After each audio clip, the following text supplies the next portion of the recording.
আমাদের খাটনি। ওদের আঁখে লুকায় দীপ লক্ষ্মী পুতুলের সুন্দর গড়নটো। ওরা বুঝে না যে ইয়া শুধু পুতুলই নয়, আধার তাড়ানোর প্রদীপ বটে। কেমন সুন্দর এক বিচির গড়ন এই প্রদীপে।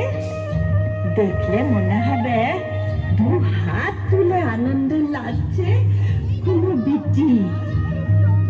সে বিটির হাতে ধরা সারি সারি প্রদীপ, মা লক্ষ্মীর প্রতীকে পুতুল।